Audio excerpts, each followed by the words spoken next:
Hello, আসসালামু আলাইকুম viewers. আরেকটি নতুন ভিডিও নিয়ে আপনাদের সামনে উপস্থিত হলাম। আজকের ভিডিওতে মূলত আমি আলোচনা করব, আপনারা যারা ডিম দেওয়া মুরগি পালন করবেন বা ডিম দেওয়া মুরগি পালন করে অধিক টাকা আয় করতে চান, সেক্ষেত্রে কেন সাদা ডিম দেওয়া মুরগি পালন করবেন? বা সাদা মুরগি পালন করার ক্ষেত্রে কি, কি সুবিধা? আপনারা যারা ডিম দেওয়া মুরগি পালন করার চিন্তাভাবনা আছে বা ডিম দেওয়া মুরগি পালন করেন বা ডিম উৎপাদন করে অধিক টাকা আয় করতে চান, সেক্ষেত্রে আপনারা সব ধরনের মুরগি পালন করতে পারেন। তবে মুরগি যেটাই পালন করেন সেক্ষেত্রে আপনাদেরকে চিন্তা ভাবনা থাকতে হবে মুরগি থেকে যেন দীর্ঘদিন ডিমের প্রোডাকশন নিতে পারেন এবং দীর্ঘদিন ধরে যেন ডিমের পার্সেন্টেজটা ভালো থাকে বা মুরগি যেন সুস্থ থাকে। কারণ যে কোনো ধরনের মুরগি যদি অসুস্থ হয়ে যায় সেক্ষেত্রে কিন্তু মুরগি মারা যাবে বা ডিমের প্রোডাকশন কিন্তু আপনারা পাবেন না ভালো। সেক্ষেত্রে ডিমের পার্সেন্টেজ কম থাকবে, দেখা যাবে ডিম উৎপাদনে যে খরচটা সেই খরচ কিন্তু বেশি হয়ে যাবে। এতে কিন্তু আপনারা অবশ্যই লসের সম্মুখীন হয়ে যাবেন। এই জন্য ডিম উৎপাদনের ক্ষেত্রে যে বিষয়টা সবচেয়ে গুরুত্বপূর্ণ সেটা হলো মুরগিকে সুস্থ রাখতে হবে এবং হচ্ছে মুরগি থেকে দীর্ঘদিন যাবৎ ডিমের ভালো পার্সেন্টেজ পেতে হবে। এখন আপনারা এর জন্য কোন মুরগিটা পালন করা সবচেয়ে ভালো?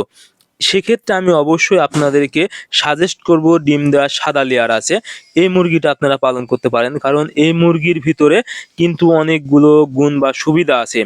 বিশেষ করে প্রথম যে সুবিধা বলতে হয় সেটা হলো সাদা ডিম দেওয়া লেয়ার মুরগি পালনে যে ভালো একটা দিক সেটা হলো ডিম উৎপাদনে, অর্থাৎ প্রথমে ডিম আসা পর্যন্ত যে খরচটা সেই খরচ কিন্তু লাল মুরগির থেকে বা অন্যান্য মুরগির থেকে কিন্তু অনেক কম।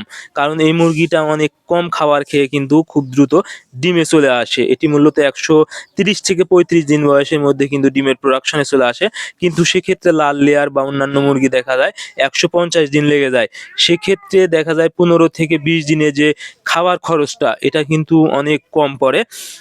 তাছাড়া এই মুরগি যে 1000 মুরগি পালনে দেখা যায় অনেক খরচ কম। এজন্য আপনারা অবশ্যই এই মুরগিটা পালন করতে পারেন।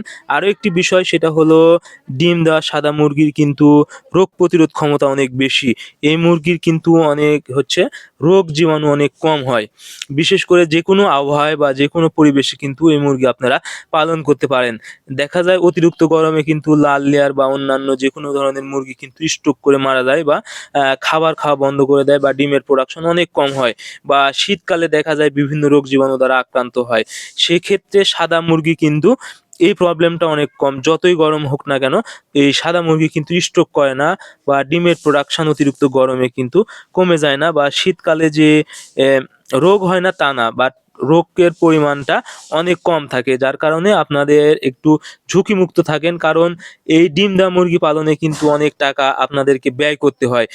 সো এই যদি আপনাদের একটু ঝুঁকিমুক্ত থাকেন বা কম ঝুঁকিপূর্ণ হয় সেক্ষেত্রে কিন্তু অনেক আপনাদের জন্য ভালো।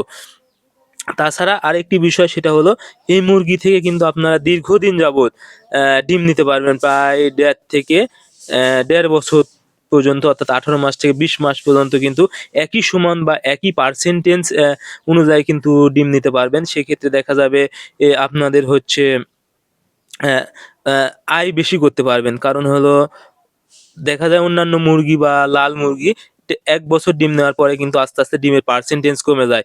এতে দেখা যায় ডিম দেওয়া মুরগি আপনাদেরকে বিক্রি করে দিতে হয় অথবা ডিমের পার্সেন্টেজ কম হয় কিন্তু খরচের তুলনায় আয়ের পরিমাণটা অনেক কম হয়। সেজন্য কিন্তু ও আপনাদের লাভ কম হয়। সেক্ষেত্রে সাদা মুরগি কিন্তু আপনারা দীর্ঘদিন ডিম নিতে পারবেন একই পার্সেন্টেজ অনুযায়ী বা একই প্রোডাকশনে। সো আপনারা বেশি লাভ করতে চাইলে বা অধিক টাকা আয় করতে চাইলে ডিম উৎপাদন করে আপনারা অবশ্যই ডিম দেওয়া সাদা লেয়ার পালন করবেন। সো আজকের ভিডিও এ পর্যন্তই। আপনারা আমাদের পরবর্তী ভিডিও পেতে অবশ্যই আমাদের চ্যানেলটি সাবস্ক্রাইব করবেন। ধন্যবাদ সবাইকে। আল্লাহ হাফেজ।